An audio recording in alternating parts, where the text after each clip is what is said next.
Pennsylvania Senator John Fetterman is now calling out one of his fellow Democrats, California Governor Gavin Newsom.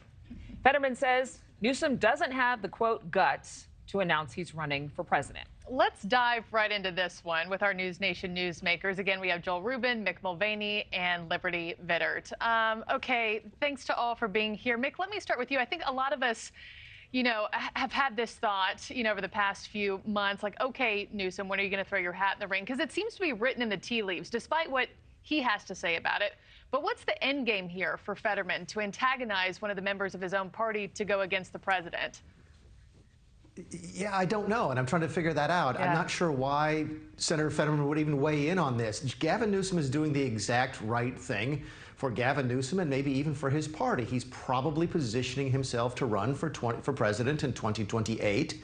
But if something happens and Joe Biden doesn't run or can't run in 2024, Gavin Newsom will have done a lot of the work necessary to run next year. I'm not really sure why that's a problem for John Fetterman. It seems to be the smart thing for Gavin Newsom to do for both himself and the party. Joel, do you think that Fetterman's just trying to get his name in the news again? Well, I don't think Fetterman has any problem getting his name in the news. I mean, look, the senator is sort of ringing the alarm bells about the election in 2024, and he has been about Pennsylvania being a very difficult state for President Biden. And what he's doing is he's calling out Gavin Newsom and saying, don't do this, don't undermine Joe Biden, don't do what Dean Phillips did. If you want to win this election, you got to stick with the candidate that we have and the effective president that we have.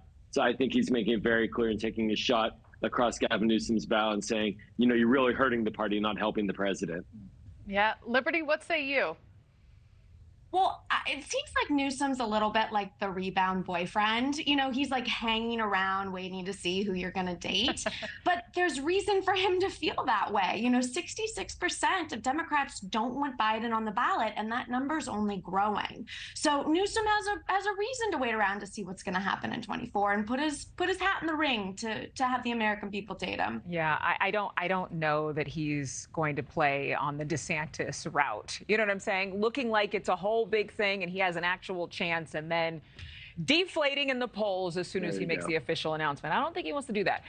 Let's talk about the Great Resignation and now the company saying that there aren't enough people quitting. I mean, we talked about quiet quitting, and apparently now they're staying in their jobs too long, and that's creating a headache because the job market is softening. So job hopping, I mean, that's just something that we do. I mean, that's just what this generation does. So what do we need to do to kind of put our economic foot in the right direction? I think I'm going to start with you, Liberty. I mean, as a statistician, everyone looks at the macro and not the micro. 3.9% change in people looking for jobs versus 3.8% unemployment, something like that, doesn't really matter. This is about how people feel. Last year during the Great Resignation, people felt like, oh, I can go to another job and make $1 zillion. They don't feel that way anymore. And that is playing out in stuff like how you feel about the economy. 50% of Republicans feel worse off this year than they did last year, and Democrats almost the same. And that's stuff that we are going to see reverberate in the polls. Yeah. Mick, at first thought when I first was reading this story that this is now a nightmare for companies who don't have people, quitting at fast enough rates, I thought, okay, for these people staying put, they have a job, their income keeps on coming in, but these companies have a real issue here. They're needing to cut back on staff, cut back on projects. And so I feel like that's leading to things, we've talked about it on this show, it's leading to things like dry promotions, right? Where people are getting promotions without any of the pay or the salary to back it up. So is it really the smart thing for people to stay in place like they are? It is. It speaks more to what exactly Professor Vittert just said. This goes to people's confidence in the system right now. We used to track the quit rate very, very closely when I ran the Office of Management and Budget. And what this meant is that when the quit rate went up, it meant more people had enough confidence to leave their job, to either get a better job or start their own business. That's a really good measure of confidence in the economy.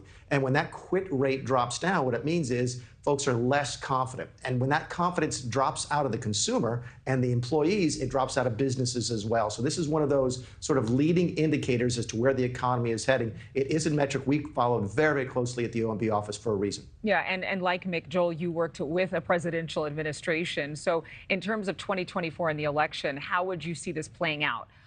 this not leaving a job, this struggle with employers to try to get the refresh button pushed on their staff?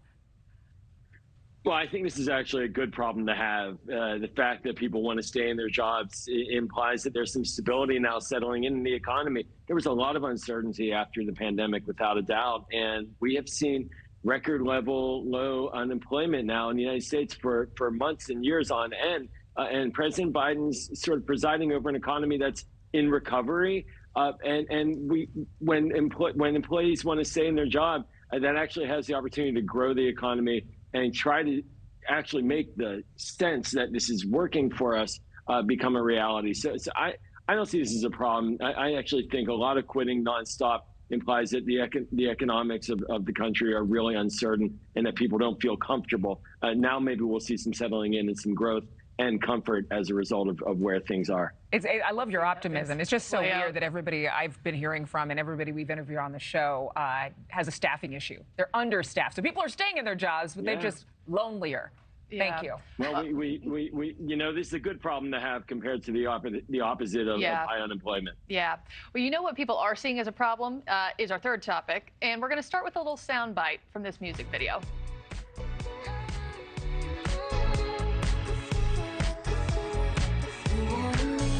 Okay, so this is, if you're not familiar, I imagine most people probably aren't, Sabrina Carpenter filmed her music video called Feather inside of a Brooklyn church. And a New York bishop has now replaced the church leader who allowed this shoot to happen and also held a special mass to re-bless the altar.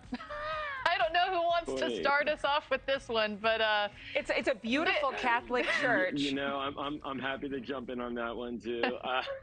I'll get in trouble though. I have three teenage daughters, and so I will not criticize Sabrina. Otherwise, I'll really be on the outs here. But you know, I've been to beer halls in churches. And I'd love to say I think maybe this puts the church on the map. Being Jewish, though, I have to say I respect the sanctity of religious institutions. Unfortunately, it looks like there was a decision at the top there in the church that went awry. But this young woman, you know, she's doing something that should not have been a surprise to anybody who was asked to allow that premise there was to a be contract. Used for a music video. There was a detailed contract and they were that transparent. described what they were going to lie. do. No, they didn't lie. Mick, what do you have to say? I don't know if you have teenage daughters, but it's not about insulting Sabrina as much as it's saying, how did this happen? How did the vicar of this church somehow think that the bishop would be okay? He was deputized to make this decision to say go on a music video with someone wearing no pants. I mean, that's just my thing. Yeah. As a devout Roman Catholic, this one's got me scratching my head. Listen, I've seen this all over the world. Churches are renting themselves out to try and make extra money. I've been to a classical music concert in a Catholic church, and it's a wonderful setting and maybe a good way for them to supplement their income.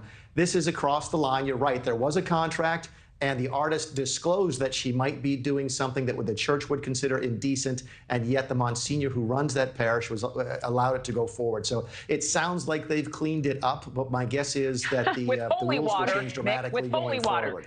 And prayer, lots and lots of prayer. No, no, you're not wrong. They will actually use holy water to re-bless the altar after this particular incident. Scrub-a-dub-dub, yes. Liberty? I mean, just to bring some like numbers into this, I can't help myself. I think Joel had it right. It puts them on the map. Like, church attendance across the board is down across the United States, whether it's a church, synagogue, or mosque. And Catholic Church has it worse than anyone else. Their attendance is down more than 50% compared to Protestants. So maybe this brings people back to the church. Maybe it gets young people interested again. I don't think it's the worst idea. Would you like to see it in your own church, Liberty? Like, how would you feel if she came in this avant-garde, you know, funeral garb, no pants? Kind of a la Madonna. It's great. I think it would bring young people in. It's something that they can relate to, for better or for worse. I don't. And have you been to some bat mitzvah parties lately at synagogues? I mean, I have not. I mean, honestly, I have to say they dress like this. It's a little on the edge. A little on the edge. But well, that's good to know. I thought that this church is beautiful, and actually, for me, when I saw it, I thought, wow, I'd like to visit that church. So, well, I think that's what's going to happen, Joel. And Liberty kind of touched on this. I don't think it's going to spike church attendance. I think the biggest problem with Roman Catholics is that a lot of their churches did not have the technology that they instituted so that people could watch watch services online, and so it kind of kept them in the dark ages over the past few years. But I think that it will become a spectacle, and a lot of tourists will come by to see that gorgeous sanctuary. Yeah. Spectacle versus regular attendees. Joel Rubin, Mick Mulvaney, Liberty Vitter, thank you guys for being here. Thanks for the combo.